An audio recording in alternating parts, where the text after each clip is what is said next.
Welcome back to my YouTube channel. ನಾನಿವತ್ತು ಊರಿಗೆ ಬಂದಿದ್ದೇನೆ. ಹಾಗೆ ಮನೇಲಿ ಒಂದು ಸ್ವಲ್ಪ ಫಂಕ್ಷನ್ ಇದೆ, ಅದರದ್ದು ಒಂದು ವ್ಲಾಗ್ ಮಾಡುವ ಅಂತ ಹೇಳಿ. ವ್ಲಾಗ್ ಮಾಡದೆ ಕೂಡ ತುಂಬ ದಿವಸ ಆಯ್ತಲ್ಲ, ಹಾಗೆ ಅದರದ್ದು ವ್ಲಾಗ್ ಅದರ ಒಂದೊಂದು ಕಂಟೆಂಟ್ ಕೂಡ ಸಿಕ್ಕಿದೆ. ಹಾಗೆ ಇನ್ಸ್ಟಾಗ್ರಾಮಲ್ಲಿ ನನಗೆ ತುಂಬ ಫಾಲೋವರ್ಸ್ ಆಗ್ತಾ ಇದ್ದಾರೆ. ಇದರಲ್ಲಿ ಕೂಡ ಜಾಸ್ತಿ ಸಬ್ಸ್ಕ್ರೈಬರ್ಸ್ ಆಗಲಿ.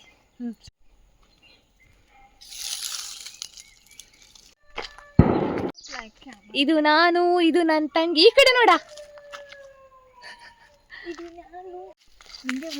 ನಾಳೆ ಪೂಜೆಗೆ ಕೇಪ್ಲು ಹೂ ಅಂತ ಹೇಳ್ತೇವೆ. ಹಾಗೆ ಕೇಪ್ಲು ಹೂ ಆಗಬೇಕು ನಮಗೆ. ತೋರ್ಸು ಸಿಂಧದು ಯಾವ ಥರ ಉಂಟು ಅಂತ ಹೇಳಿ. ಮತ್ತೆ ತೋರ್ಸ, ಈ ಥರ ಇದೆ, ಈ ಥರದ್ದು ಆಗಬೇಕು ನಮಗೆ. ಇದ್ದೇನೆ ಈಗೊಂದು ವಿಡಿಯೋ ಮಾಡಲಿಕ್ಕೆ ಅಷ್ಟೇ. ನಂದು ಸ್ವಲ್ಪ ಕೆಲಸ ಆಯಿತು. ಇವಾಗ ಇಲ್ಲಿ ನೋಡಿ, ಹೌಸ್ ಕೀಪಿಂಗ್ ಡಿಪಾರ್ಟ್ಮೆಂಟ್ ಅವರು ಇನ್ನೊಂದು ಕೆಲಸ ಮಾಡ್ತಾ ಇದ್ದಾರೆ.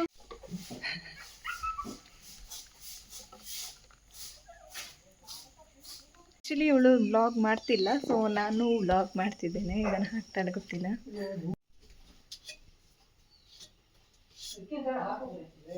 ಕೆಲಸ ಮಾಡ್ತಿದ್ದೇನೆ. ಇದು ನಮ್ಮ ಸಣ್ಣ ದೇವ್ರ ಕೋಣೆ.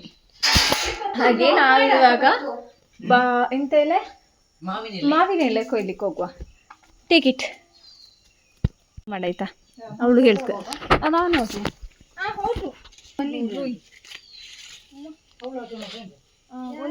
ಇಷ್ಟೆಲ್ಲ ರೆಡಿ ಆಗಿದೆ, ಇನ್ನೂ ಕೂಡ ರೆಡಿ ಆಗ್ಲಿಕ್ಕಿದೆ. ಎಲ್ಲರೂ ಒಂದೊಂದು ಕೆಲಸ ಮಾಡ್ಕೊಂಡಿದ್ದೇವೆ. ಹಾಗೆ ಮತ್ತೆ ನೋಡುವ ನಾಳೆಗೆ ಎಷ್ಟು ಚಂದ ಕಾಣಿಸ್ತದೆ ಅಂತ ಹೇಳಿ. ಇನ್ನು ಕೆಲಸ ಮುಗಿಲಿಲ್ಲ, ಇನ್ನೂ ಇದೆ. ಇದರ ನೆಕ್ಸ್ಟ್ ವೀಡಿಯೋಸ್ ಎಲ್ಲ ನಾನು ಇದಕ್ಕಿಂತ ಮುಂಚೆ ವ್ಲಾಗಲ್ಲಿ ಅಪ್ಲೋಡ್ ಮಾಡಿದ್ದೇನೆ, ಎಲ್ಲ ಒಂದು ಸಲ ನೋಡ್ಕೊಂಡು ಬನ್ನಿ. ಇನ್ನೊಂದು ಏನಂತ ಹೇಳಿದ್ರೆ, ನನಗೊಂದು ಒಳ್ಳೆ ದಿವಸ ಅಂದರೆ ನಾನು ಊರಿಗೆ ಬಂದ ದಿವಸನೇ ನನಗೆ ಕೊರಗಜ್ಜನ ಕೋಲ ನೋಡುವಂಥ ಭಾಗ್ಯ ಸಿಕ್ಕಿತ್ತು. ಹಾಗೆ ಅದನ್ನು ಕೂಡ ವೀಡಿಯೋದಲ್ಲಿ ಹಾಕಿದ್ದೇನೆ. ನಿಮಗೆ ಈ ವಿಡಿಯೋ ಇಷ್ಟ ಆದರೆ ಲೈಕ್ ಮಾಡಿ, ಶೇರ್ ಮಾಡಿ, ಕಮೆಂಟ್ ಮಾಡಿ, ಹಾಗೆ ತಪ್ಪದೆ ಸಬ್ಸ್ಕ್ರೈಬ್ ಮಾಡಿ. ಇನ್ನೊಂದು ವ್ಲಾಗಲ್ಲಿ ಸಿಗುವ. ಅಲ್ಲಿ ತನಕ ಟಾಟಾ, ಬೈ ಬೈ. ನಾನು ಊರಿಗೆ ಹೋದಾಗ ನನಗೆ ಕಂಟೆಂಟ್ ಎಲ್ಲ ತುಂಬ ಸಿಗ್ತದೆ, ವೀಡಿಯೋ ಮಾಡಲಿಕ್ಕೆಲ್ಲ ಟೈಮ್ ಇರ್ತದೆ. ಇನ್ನೊಂದು ಸಲ ಊರಿನ ಜೊತೆಗೆ ವೀಡಿಯೋ